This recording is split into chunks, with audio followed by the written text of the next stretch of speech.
All right. If you're learning German, I bet this one has driven you crazy. So which is it? Ich gehe in den Park or ich gehe in den Park? It feels like you just have to guess, right? Well, what if I told you it's not a guess at all? Yeah, seriously. Let's dive in, because there's a whole system hiding in plain sight. And honestly, once you get it, you'll never be able to unsee it. You'll nail this question every single time. You ready? So here's the big idea, the secret key to all of this. I want you to think of German prepositions. You know, words like for, with, in, and on. Think of them as little bosses inside the sentence. And each boss is super demanding. They insist that the noun right after them shows up in a very specific grammatical case. So your job isn't to guess anymore. It's just to figure out which boss wants what. Okay, so let's meet our first gang of bosses. We'll call them the accusative crew. Now, these guys are super easy to deal with because they're predictable. They always, and I mean always, demand one thing, the accusative case. That's it. No exceptions, no surprises. And here they are, the whole crew. These are your go-to fixed accusative prepositions. Honestly, if you just memorize this list, you're going to be way ahead of the game, because anytime you spot one of these words, you'll know instantly that what comes next has to be accusative. But okay, memorizing a list is kind of boring, right? So how do you remember the main ones? Well, I've got a great little trick for you. Just remember the word fugio. Yep, fugio. F for fur, U for D for durch, G for gegen, and O for ohne. It's a super simple way to keep these accusative bosses straight in your head. All right, let's see this in action. Take the sentence, the gift is for my father. The preposition, our boss, is für. Okay, so we know für is an accusative boss, right? It's the F in fugio. So mein Vater, which is a masculine noun, has to change into its accusative form, meinen Vater. See? The boss made the demand and the noun obeyed. Simple as that. Let's do another one. We drive through the tunnel. What's the boss here? It's durch. And which crew is durch part of? Yup, the accusative crew.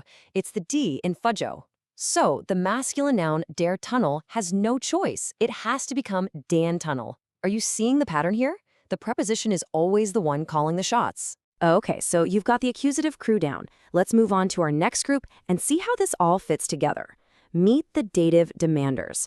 Now these bosses, they are just as strict as the first crew, but they've got a totally different demand. They always want the dative case. And here's their lineup. You're going to see words like mit, nach, aus, zu. I mean, these are some of the most common words in the entire German language. And here's the cool part. Once you lock in the fact that they always take the dative, a huge piece of the German grammar puzzle just clicks right into place for you. So let's put it to work. Look at this example. I play with the ball. Okay, the preposition is mit. And we know mit is a dative boss, right? The noun is der Ball, which is masculine.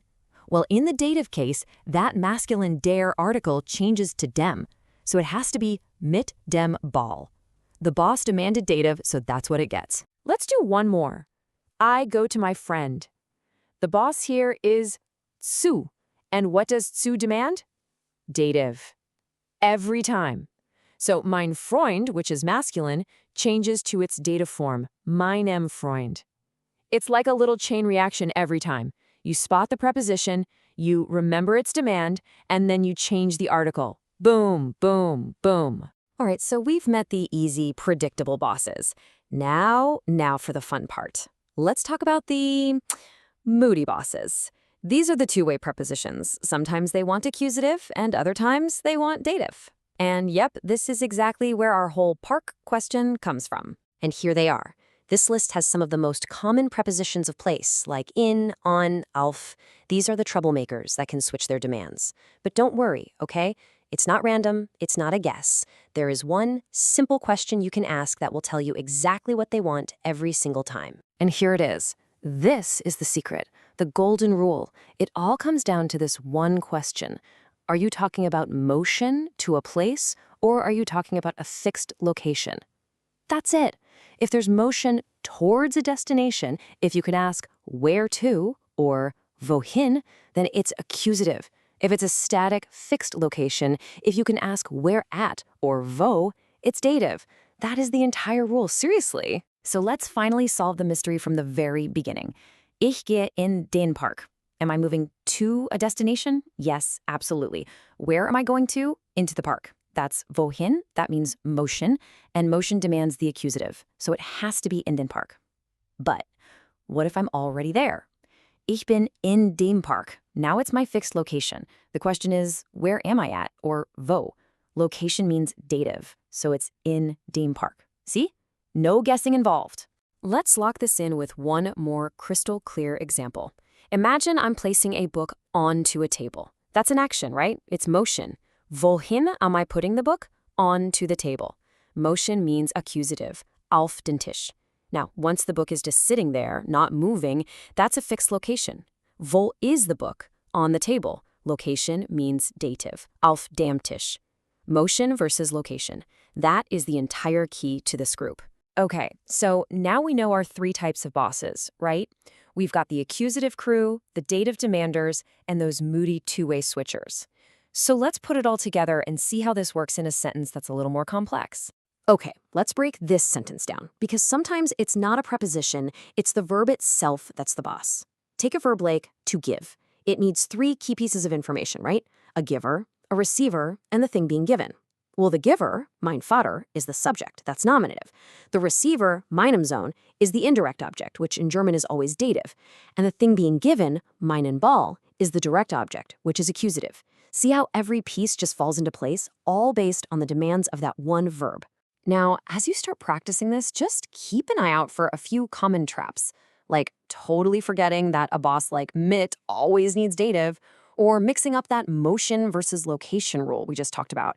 And the biggest one, just forgetting to change the articles at all. But hey, if you know what to look for, you can actively avoid falling into those traps. All right, you've been listening. Now it's your turn.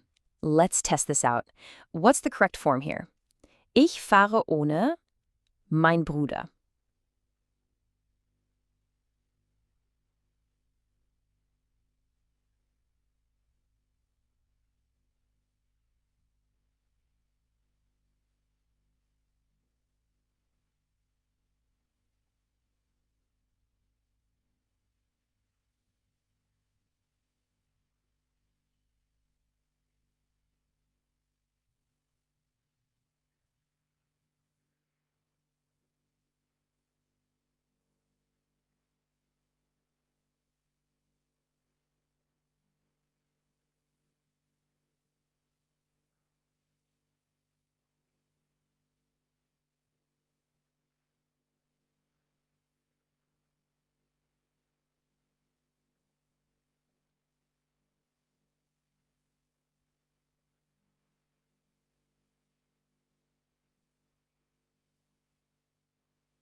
All right, you've been listening. Now it's your turn. Let's test this out. What's the correct form here? Ich fahre ohne, mein Bruder. Did you get it? The answer is ohne meinen Bruder. And why? Because ohne is part of our fudge O crew. It's a fixed accusative boss, which means mein Bruder has to change to the accusative meinen Bruder. Easy peasy. Awesome. Let's try one more. This one's maybe a little bit trickier. Wir sitzen auf, blank, die Stühle. So, what's going on in this sentence? Think about it. And the answer is auf den Stühlen. Okay, let's unpack that. The preposition auf is one of our two-way switchers, right? So we have to ask the magic question. Is it motion or location? Well, we are sitting. That's a fixed location. So we ask, wo? Where at? On the chairs. And location means dative. The dative plural form is den Stühlen. Boom. Done. So there you have it. It really isn't a guess. It's a system of bosses with very, very specific demands. The whole mystery of in den Park versus in dem Park is totally solved. So really, the only question left for you is, now that you know the rules of the game, which one of these bosses are you going to go out and challenge first?